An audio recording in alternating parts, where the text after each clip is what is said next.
लीजिए सुनिए प्रेमचंद की लिखी कहानी मिस पद्मा। कानून में अच्छी सफलता प्राप्त कर लेने के बाद मिस पद्मा को एक नया अनुभव हुआ। वो था जीवन का सूनापन। विवाह को उन्होंने एक अप्राकृतिक बंधन समझा था और निश्चय कर लिया था कि स्वतंत्र रहकर जीवन का उपभोग करूंगी। एमए की डिग्री ली, फिर कानून पास किया और प्रैक्टिस शुरू कर दी। रूपवती थी, युवती थी, मृदुभाषणी थी और प्रतिभाशालिनी भी थी।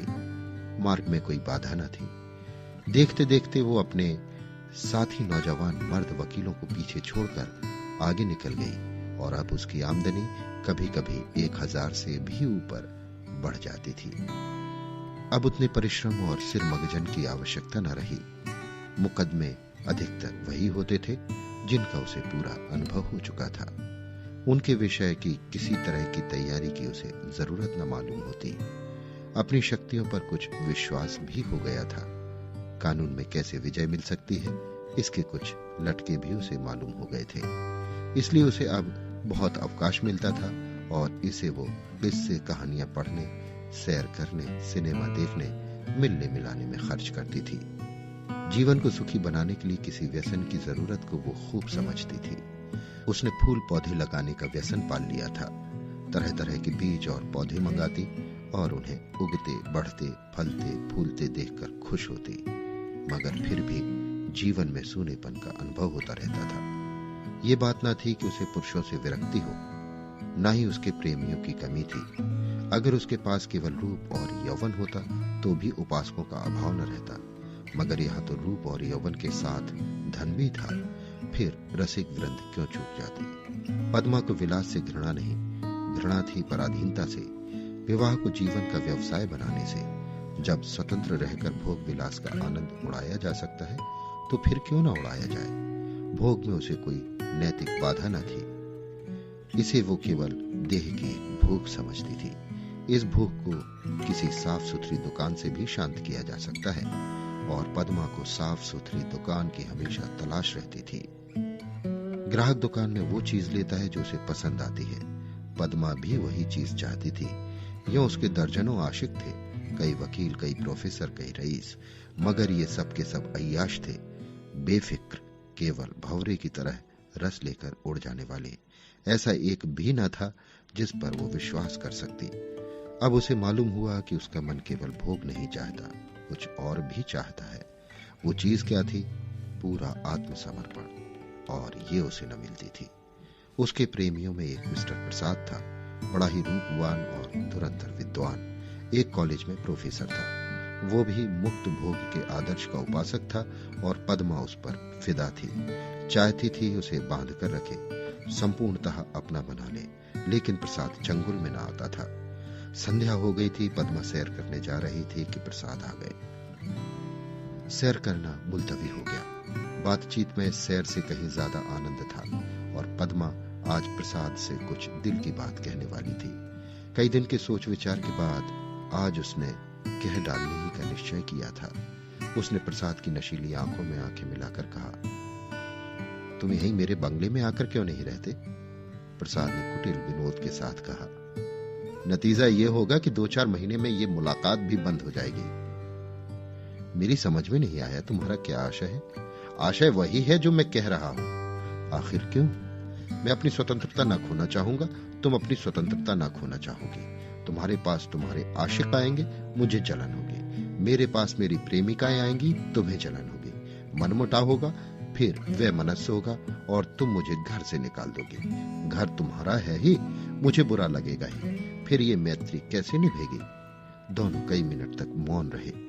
प्रसाद ने परिस्थिति को इतने स्पष्ट, बेलाग, लठमार शब्दों में खोल कर रख दिया था कि कुछ कहने की जगह न मिलती थी। आखिर प्रसाद को ही नुक्ता सूझा। बोला, जब तक हम दोनों ये प्रतिज्ञा न कर ले कि आज से मैं तुम्हारा हूं और तुम मेरी हो, तब तक एक साथ निर्वाह नहीं हो सकता। तुम ये प्रतिज्ञा करोगे? पहले तुम बताओ।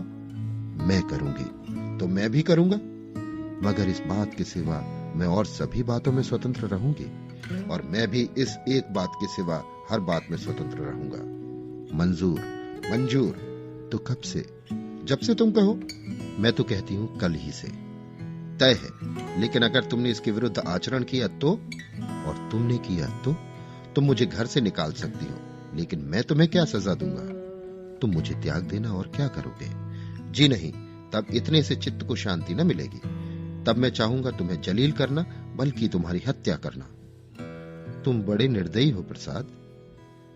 जब तक हम दोनों स्वाधीन हैं, हमें किसी को कुछ कहने का हक नहीं, लेकिन एक बार प्रतिज्ञा में बंध जाने के बाद फिर न मैं उसकी अवज्ञा सह सकूंगा, न तुम सह सकोगी।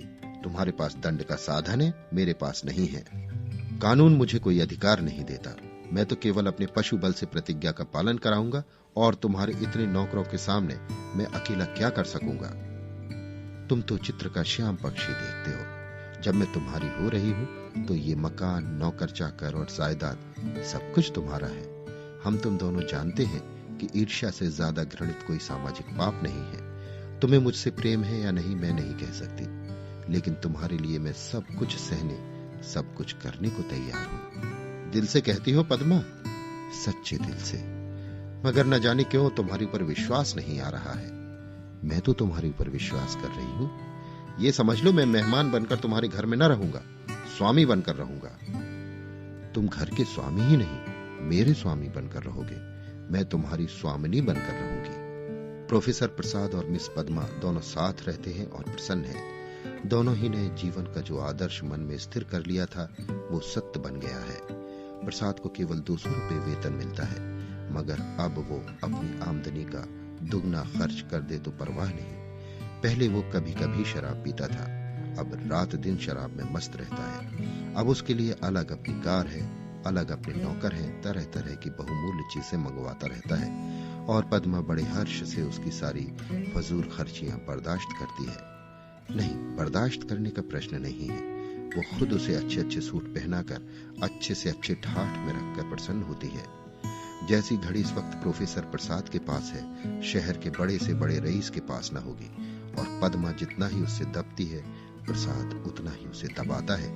कभी कभी उसे नागवार भी लगता है, पर वो किसी अज्ञात कारण से अपने को उसके वश में पाती है। प्रसाद को जरा भी उदास या चिंतित देखकर उसका मन चंचल हो जाता है। उस पर आवाजें कसी जाती हैं, भक्तियां चुस्त की जाती हैं। जो उसके पुराने प्रेमी थे, वे उसे जलाने और कुढ़ाने का प्रयास भी करते हैं, पर वो प्रसाद के पास आते ही सब कुछ भूल जाती है। प्रसाद ने उस पर पूरा आधिपत्य पा लिया है और उसे इसका ज्ञान है। पद्मा को उसने बारीक आंखों से पढ़ा है और उसका आसन अच्छी तरह पा गया है। मगर जैसे राजनीति के क्षेत्र में अधिकतर दुरुपयोग की ओर जाता है, उसी तरह प्रेम के क्षेत्र में भी दुरुपयोग की ओर ही जाता है, और जो कमजोर है उसे तावान देना पड़ता है। आत्म अभिमानिनी पद्मा अब प्रसाद की लौंडी थी, और प्रसाद उसकी दुर्बलता का फायदा उठाने में क्यों चूकता? उसने कील की पतली नोक चुभा ली थी और बड़ी कुशलता से उत्तरोत्तर उसे अंदर ठोकता जाता था, यहां तक कि उसने रात को देर में घर आना शुरू किया। पद्मा घूमने चली जाती तो अपनी कार निकाल लेता और उड़ जाता। 2 साल गुजर गए थे और पद्मा को गर्भ था। वो स्थूल भी हो चली थी। उसके रूप में पहले किसी नवीनता और मादकता न रह गई थी। वो घर की मुर्गी थी, साग बराबर। एक दिन इसी तरह पद्मा लौट कर आई तो प्रसाद गायब थे। वो झुंझला उठी। इधर कई दिन से वो प्रसाद का रंग बदला हुआ देख रही थी। आज उसने कुछ स्पष्ट बातें कहने का साहस बटोरा। 10 बज गए, 11 बज गए। पद्मा उसके इंतजार में बैठी थी। भोजन ठंडा हो गया, नौकर चाकर सो गए। बार बार उठती, फाटक पर जाकर नजर दौड़ाती। 12-1 बजे के करीब प्रसाद घर आए। पद्मा ने साहस तो बहुत बटोरा था, पर प्रसाद के सामने जाते ही उसे अपनी कमजोरी मालूम हुई। फिर भी उसने जरा कड़े स्वर में पूछा, आज आप इतनी रात तक कहां थे? कुछ खबर है कितनी रात हो गई? प्रसाद को वो इस वक्त असुंदरता की मूर्ति सी लगी।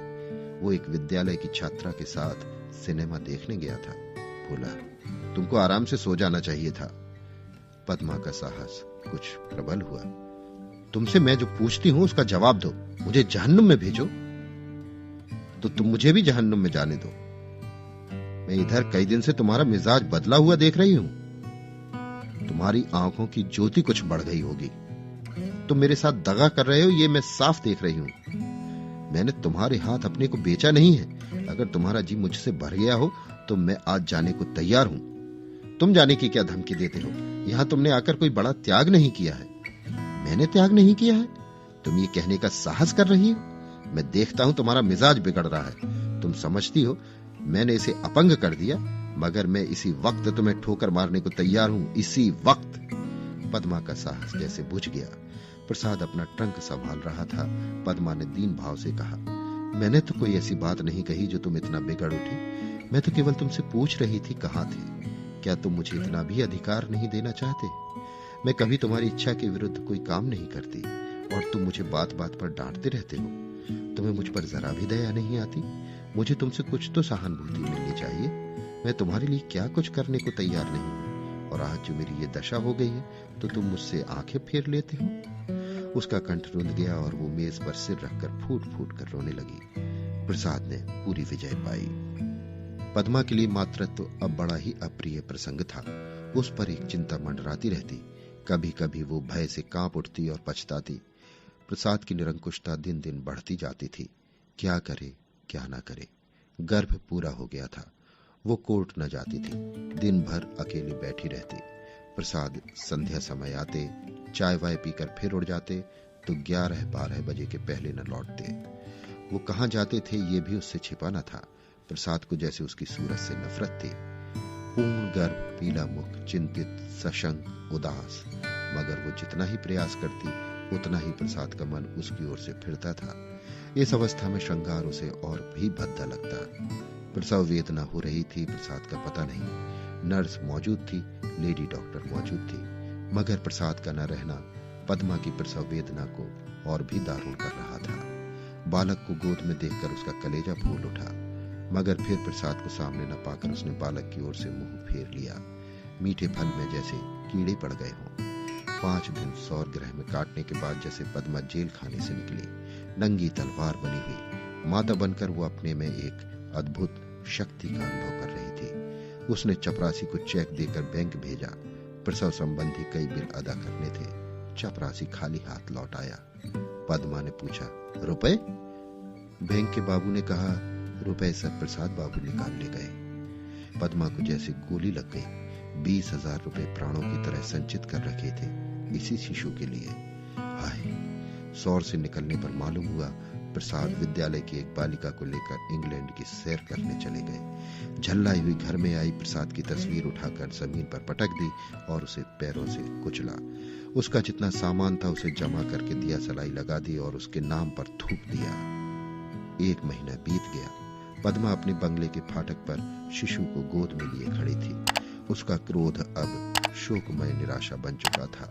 बालक पर कभी दया आती, कभी प्यार आता, कभी घृणा आती। उसने देखा सड़क पर एक यूरोपियन लेडी अपने पति के साथ अपने बालक को बच्चों की गाड़ी में बिठाई लिए जा रही है। उसने हसरत भरी आंखों से खुशनसीब जोड़े को देखा और उसकी आंखें सजल हो गईं। अभी आप सुन रहे थे मुंशी प्रेमचंद की लिखी कहानी मिस पद्मा।